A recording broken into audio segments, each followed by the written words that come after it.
Hello, everybody. Hope you're enjoying the weather in New York. So I just want to take this time and continue going over litigation, civil litigation in particular.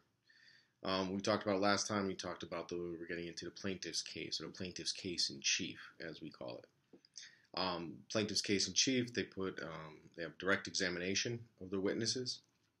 They ask them questions, try to tell the story through direct examination.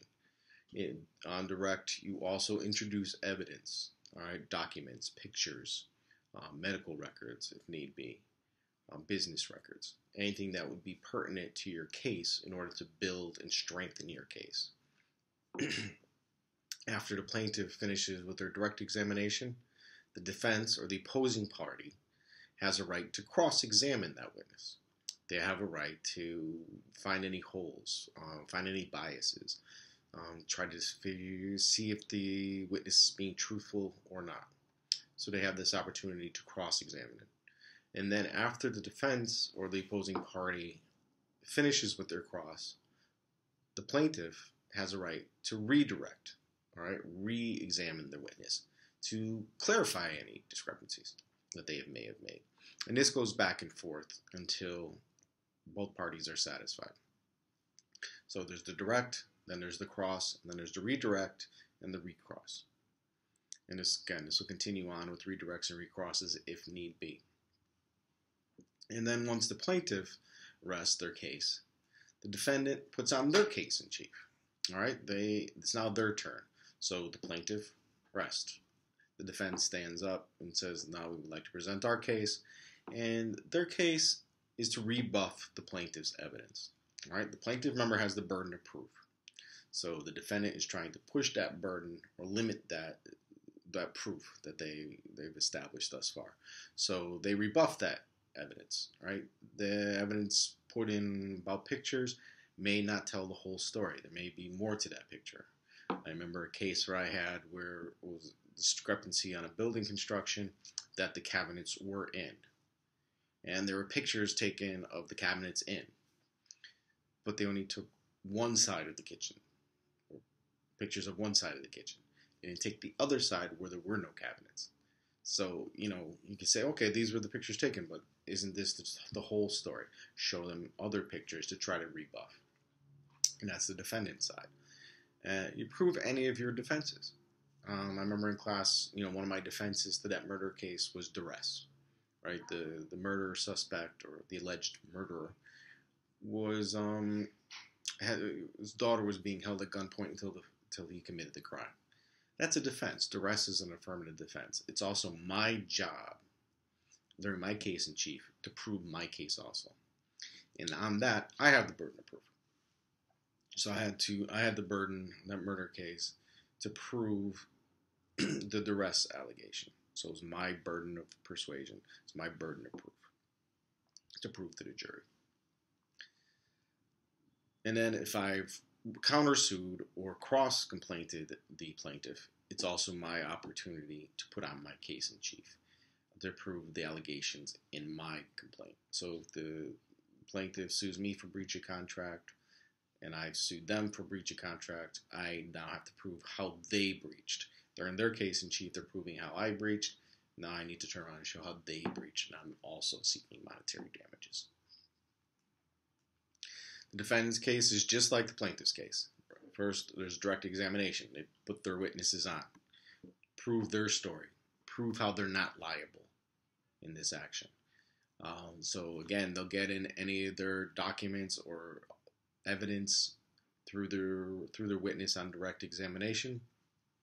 That witness can be the defendant, which is easy enough. So put your defendant on the stand. You have other pictures. You have other documents. You have other business records. They all come in through this witness, as long as they are relevant. And also, once I finish with my direct examination of my witnesses, the plaintiff's counsel now can cross-examine my witnesses. They can find any biases, any discrepancies. They can see if the defendant is lying or not. All right, and then like the plaintiff's case in chief, there's redirect and recross until both parties are satisfied with the testimony of the witness. Fair enough? So you have the plaintiff's case in chief, and then the defendant's case in chief, and then the defendant's rest. And then at this time, I want to talk to you about something called expert witnesses. During a trial, a lot of time they're just lay witnesses, or I know, Jose, laugh. They're just witnesses, regular witnesses, or we call lay witnesses. But they talk about facts, what they saw, what they know about the case. But then both parties have a right to call in expert witnesses. All right, they're not there for facts. They're not there to tell the jury or the judge about what happened. They're there. They provide testimony as to the standard of care that applies in an incident, and to the degree that the defendant met or did not meet those standards. All right, so expert witnesses are called in to provide opinion testimony. Lay witnesses provide fact testimony. Expert witnesses provide their opinion. All right, so let's say it's a malpractice case, a medical malpractice case, and someone loses their leg. So you'll call in an expert witness to say, most doctors, the standard of care is that most doctors don't cut off the wrong leg. I mean, that's just setting the bar. So you call in your expert witness, and the experts usually have knowledge about a specific issue. A case that I was called in as an expert because of my sports background, there was not a paternity petition, but a family case with regards to access to the minor child. And the father had access to the minor child, who was 2 at the time, on certain days. Well, lo and behold, those days that he had the child, he was also working. So how I got involved because what the father's job was, he was a coach.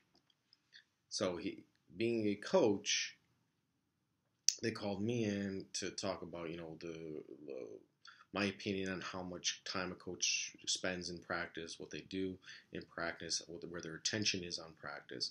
So the mother came in and said, listen, he has access to this child, but he's working. He's coaching during this time. I want access during this time. The father came in and said, no, this is my access time. We agreed to it previously. I'm coaching, so what? I can care for my child while I'm coaching. And his plan was to buy a harness and have the 2-year-old in the harness while he coached. That, and to have the assistant coaches watch the child when the harness wasn't practical. So the judge called me in as an expert in my expertise in sports. I'm a fashion expert too. And to give testimony, my opinion as to whether this was in the best interest of the child.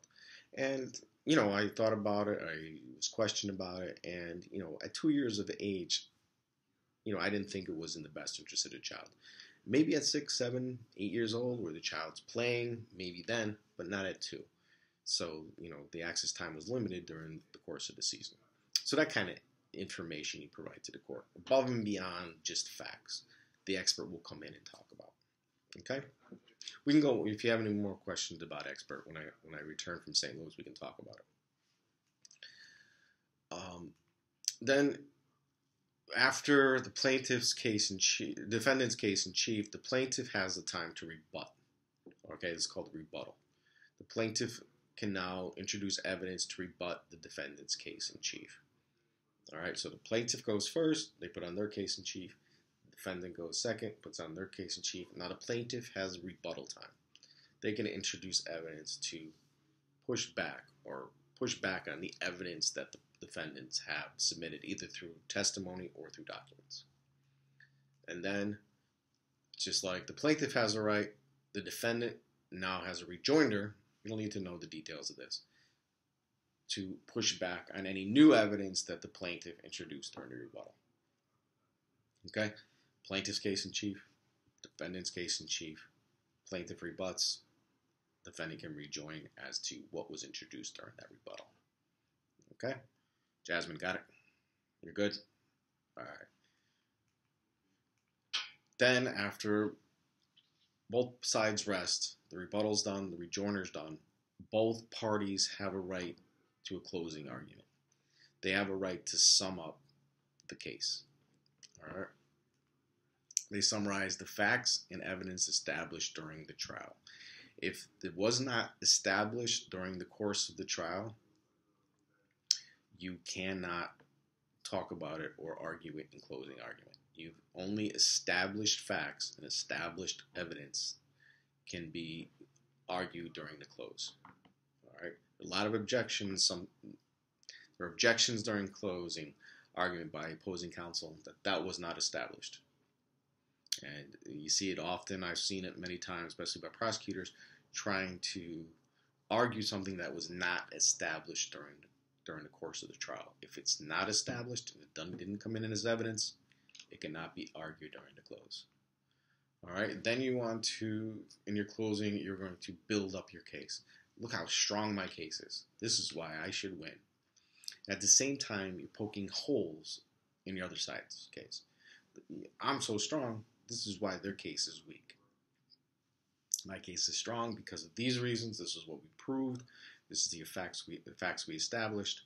This is why their case is weak. They didn't establish anything. All right, they introduced no evidence. So that's your close. Then after the close, it goes back to you. The judge now has time to instruct the jury as to the law. So all the arguments are done. Both parties have rested. The closings are done. Now the judge will provide instructions to the jury as to the law. Inform the jury what law to apply. All right. So the judge will speak in court. Take time. Usually, these jury instructions have gone on for 2 hours, instructing the jury as to what law they need to apply. Because as a jury, you don't know. I mean, you're a regular person off the street. You don't have any legal background, so you're instructed on what law to apply. Okay. In a criminal context, the judge will tell you what the criminal statute is. It's murder in the first degree. If you find these elements, this is murder in the first degree. If you do not find these elements, then it's murder in the second degree. All right? If you do not find those elements as outlined in the second degree, it may be manslaughter. But if you do not find any of it, then it's an acquittal. All right? So they'll tell you what law to apply, what the in criminal context, it's what the statute is. Fair enough? Then the jury deliberates. All right, we've all heard of this, jury deliberation. That's where the jury goes back and into the jury room and comes to a decision. All right, most of the times it has to be unanimous. It depends on the state. Some states it has to be unanimous. Some states it has to be by a majority.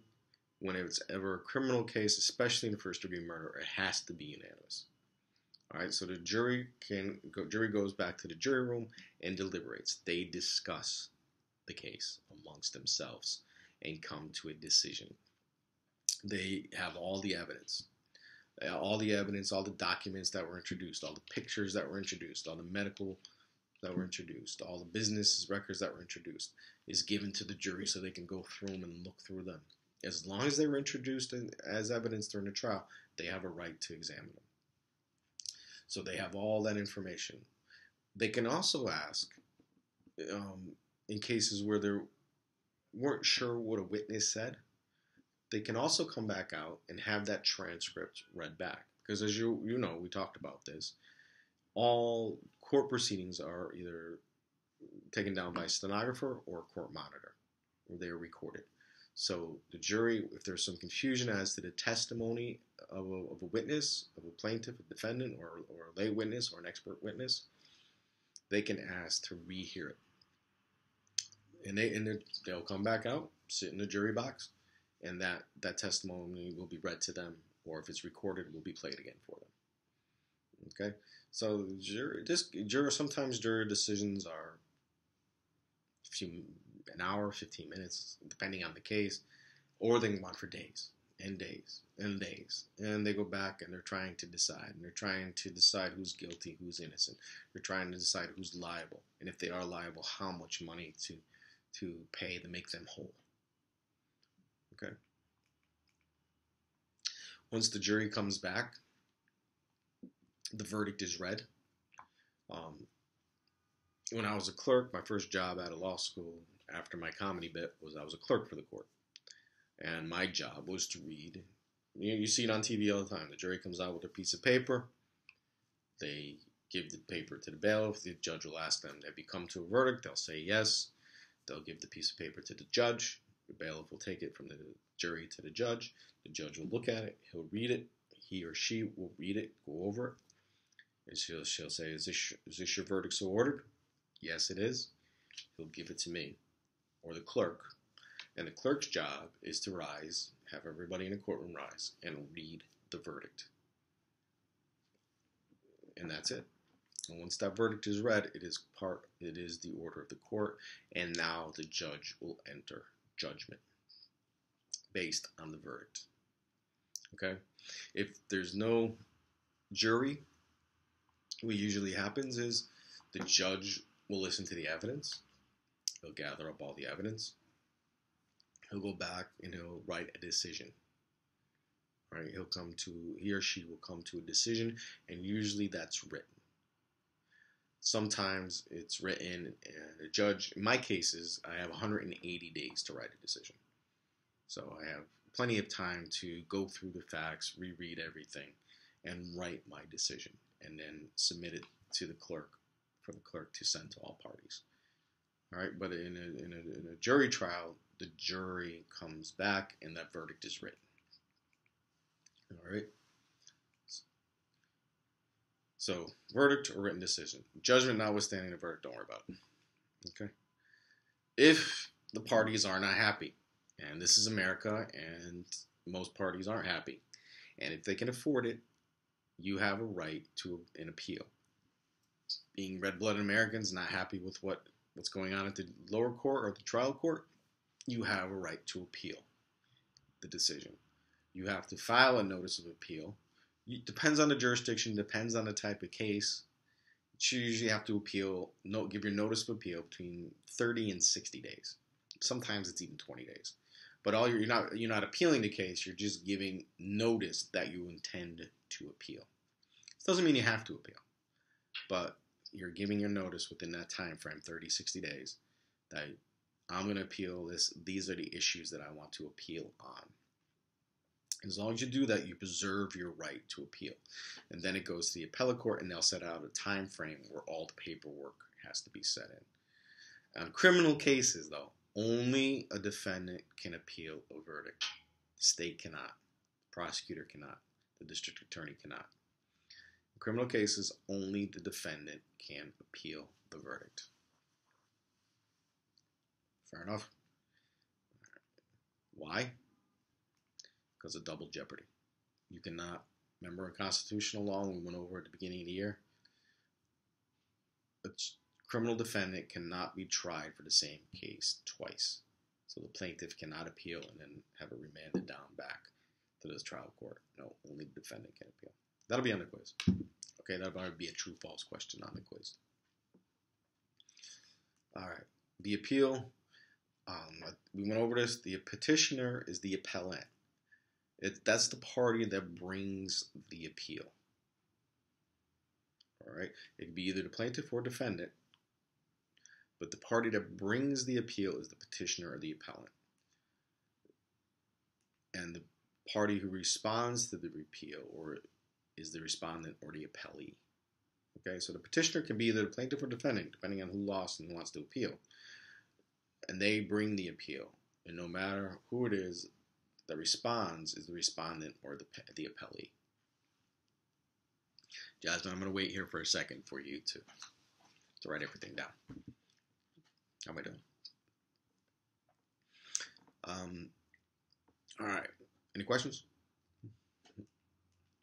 The appellate court, as we talked about previously, but I want to reemphasize, only can hear issues of law. only issues of law. They determine if the trial court misapplied the law or applied the appropriate law. All right, so the appellate court only hears issues of law. They're not going to hear issues of fact. They're not going to hear witness testimony. They're not going to go over any new evidence. The evidence that's submitted is the evidence that's submitted. They're only going to hear issues of law to make sure that that law was applied, the correct law was applied, and it was applied appropriately by the court. Okay? Only issues of law, not fact, determine if the trial court applied the right law. Yeah. Okay. Last thing I want to go over while I'm in St. Louis, I'm actually not in St. Louis yet, but is alternative dispute resolution. This is an alternative to trials, right? Because three things we learned about with trials, right? Number one, they take a long time, they're very expensive, and there are a lot of procedural rules. Trial work, litigation, right? Very expensive, very time consuming, and a lot of procedural rules. So there is an alternative dispute resolution system out there. And that's what I'm involved. I'm a judge arbitrator. I'm not a judge. Or even though I work in the court, I'm an alternative dispute resolution. I'm a judge arbitrator. It's a little bit different. All right. It's usually an impartial third party hears the case. In this case, it's me. Right? Arbitrator, fact finder, could be a judicial referee, mediator. All these are considered impartial third parties, right? And he or she hears and decides the disputes. So sometimes there is a binding arbitration clause in a contract. So per that binding arbitration clause, you have to go to a third party. You cannot go to court. So you are basically forced to go to binding arbitration, go to arbitration, and have your case heard by a third-party arbitrator who will hear and decide it. Sometimes in maybe not contracts, but just parties are involved in litigation, they're not getting anywhere, they're not moving the case forward, they'll agree to use an arbitrator. And that's usually how I'm involved. I'm a judge arbitrator through the state, so they're in court, the judge will say, hey, you guys aren't getting anywhere, or, you guys are close. Let me send you over to Romano. Put on a case. It'll take a half a day, 2 days at the most. Half a day, a full day, 2 days at the most. And let him decide. He doesn't know what he's doing, but he makes good decisions. And that's an alternative way to resolve disputes. In sports, and I'm going to talk about sports for a minute because it's my background, most cases have an arbitration clause. Most contracts have an arbitration clause, so they have to go through an arbitrator or an alternative dispute resolution system. Okay? Arbitration clauses, like I said. Are arbitration appealable? It depends on the contract. If it's binding arbitration, then no. If it's non-binding arbitration, then yes. So it depends on the arbitration clause that you have in the underlying contract. If it's binding arbitration, then it's not appealable unless, and you don't need to know this for the quiz, the arbitrator will act it in an arbitrary or capricious way. And we'll go over that in class when I get back. If it's non-binding, then it is appealable. Okay? Alternative dispute resolutions. Another alternative dispute resolution is a thing called mediation. All right? It's not arbitration, it's mediation. Arbitration is very much like a court system where you present your cases similar to how it's done in court. There's a trial, plaintiff puts on their case, defense put on their case, and then the arbitrator will make a decision, whether it be binding or non-binding, depends on the contract. Another alternative dispute resolution is a thing called mediation. Mediator basically sits down with the parties and tries to reach a settlement.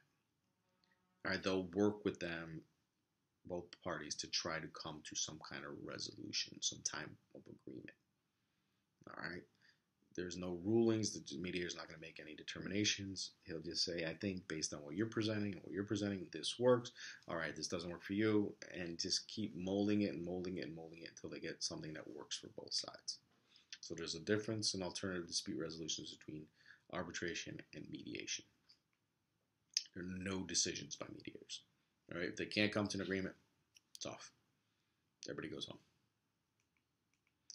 All right, it's enough for today. All right, the question that I'm going to ask you and that you need to either text me or email me once you review this video. What is Cassandra's favorite number?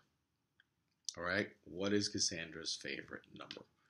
Text it to me, email it to me. Once I get those, I'll know that you reviewed this, and I'll give you credit for on the attendance sheet. All right, everybody, have a good weekend. Enjoy yourselves this weekend. Don't get in any trouble. Jose, don't stalk anybody. I'll be back on Tuesday, and we'll pick up from here. We'll start with John chapter 4. All right, we'll get into criminal law and ethics, and we'll spend the next 2 to 3 classes talking about criminal law, and then on the 5th, March 5th, will be your midterm. Any questions, comments, criticisms, please feel free to reach out to me. You can text me, email me, or even call me if you need to. Have a good weekend.